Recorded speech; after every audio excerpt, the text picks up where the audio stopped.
Trav, welcome to India. Firstly, how's the hand? But I guess secondly, did it ever feel like this wasn't a possibility to get back here?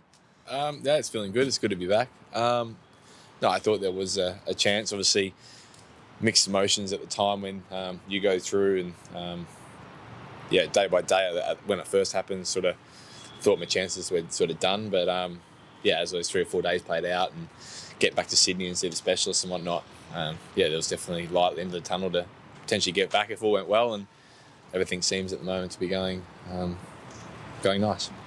We spoke to George the other night, and he wasn't quite sure if Wednesday was a possibility. Do you think it's realistic for you? I had a really good hit yesterday. I think each session is getting better, but again, got to be mindful of the fact that it's still. I think it was 5 weeks a couple of days ago, and I sort of got told between that 6-week mark, but.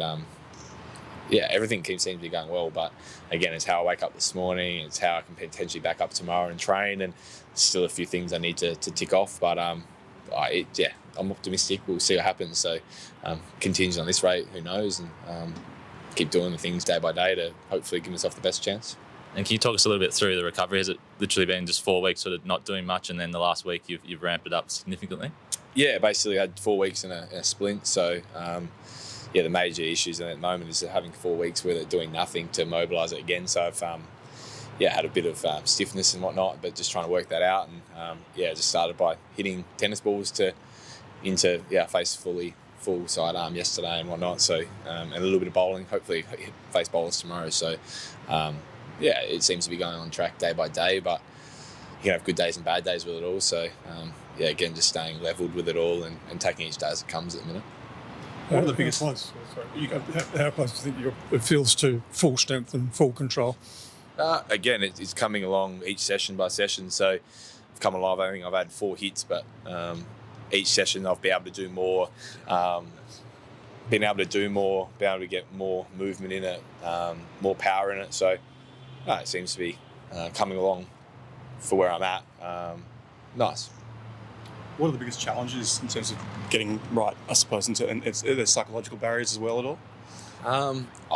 No doubt there will be a little bit, but I don't think I've been someone over my whole career to worry too much about head noise or if I'm ready to go. Like the sessions that I've had so far, confidence has come back pretty well.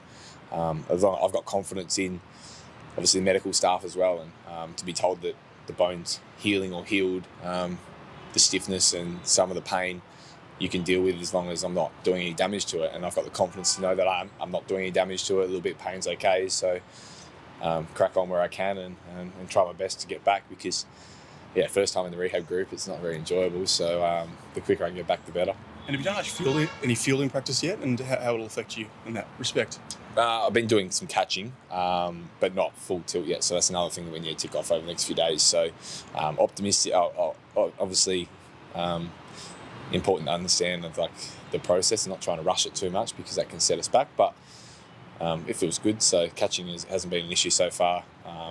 The progression over the next couple of days is to field and see where I'm at, and take it slow to make sure once I come back that I'm ready to stay there. And do you expect that when you get back you'll be right to bowl as well? Yeah, I've been bowling, so it's not my bowling hand and everything. So I have been bowling the last couple of weeks, so bowling not an issue. Have you been sitting up watching the games, and especially if so, the first 2 games, were you thinking, geez, I need to get there? Definitely not thinking that I'm going to change anything, but I watched bits and pieces. Watched the first half of the game and then went to sleep. So little one at home and prioritising a little bit of home time. So I watched bits and pieces of it, but I can't really do too much sitting in Adelaide. So like everyone else, just watching and being from afar, you don't know what the go is on the inside. But nice to be back with the boys, nice to be in the environment, and I'm definitely not here thinking that I'm going to change too much. The boys look like they played well the other night. It seems like the vibe's good, so a bit of a hiccup at the start, but seems to be on track at the minute, which is good. On that, Trav, it's not very often that someone who's part of the World Cup squad is thousands of miles away and watching it on television, like you said. Can you take us through what it feels like when you are part of the 15, but you're seeing your team play on television? It's something as a position I haven't been in before, as such as being injured and watching. Normally, not playing and not selected and watching is a bit different to, I guess, being selected and watching. So. you're definitely invested and you have nerves and you're watching with excitement. But again, I'm not someone not to get too carried away or not too involved at the time. I think best to stay pretty neutral and pretty fresh and not try to get too heavily emotionally invested in anything. So and I think that gives you in a good headspace knowing that there was potential of coming back. So exciting to be back, exciting to be around the boys. Hopefully the next few days goes well and give myself the best chance to play at some stage. I know I will be fit come at some stage. When that will be, we'll see. But just very, very happy to be back around the boys and back around the environment, which is it's exciting. I mean, I don't know whether we can call it a silver lining, but I mean, as a young father, you've also gotten extra time to be around your kid and just at home. So, how have you prioritized that at home, watching the World Cup as a member of the World Cup squad, but while still spending time with family? Yeah, well, there's always positives to come out of some of these things, and this year's been a very busy year. So to get some time at home is always nice. To spend some time with the girls at home is. I'm always going to take that, and I think I prioritise that very well with being in soccer and doing what I need to do, but also spending plenty of time at home with the girls. So I had a very, very enjoyable 4 weeks. No doubt there was some frustrations, obviously being injured at home, but take the positive out of it. It was very, very nice to be at home. What did it mean to you, the fact that they backed you in despite being injured and clearly went in a man short for the first part of the tournament? How much did that mean to you that they have a show of faith like that?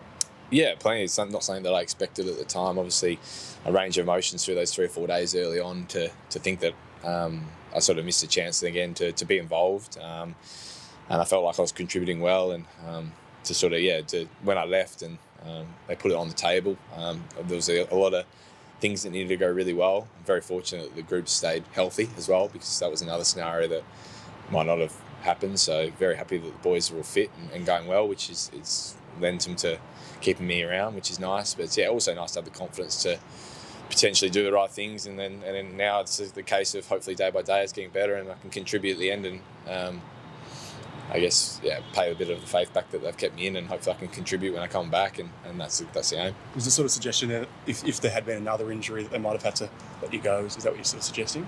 Yeah, I think that's pretty. We couldn't have been our whole 2 people. So if there was an injury, there was a range of scenarios. Obviously, my scans had to come back well at 4 weeks. Everything sort of had to go perfect there, but also the group dynamic and fitness was also a key point of it. So, the early stages was nice to have the confidence to hold me. A lot had to go right, so which it has so far, and hopefully over the next week it's the same story. So, very optimistic with how things are going at the moment. It's all right, the group dynamic.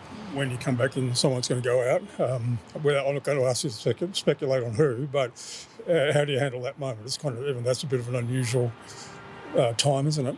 I guess those are the things that as players we can't control. I guess it's nice to obviously have a healthy list at the moment. I think even without me, having watched at home, there's been a lot of conversation around that. And when you've got a healthy list, when you've got a strong squad, those conversations are always going to be had. I think this is no different in terms of where we've been at. And I think everyone's informed. There'll be unlucky people. I think there always is in squads that do well. So, I'm sure at some stage of the next few games, it won't just be me. There's been conversation around all the guys. So, it's been part and parcel of it all.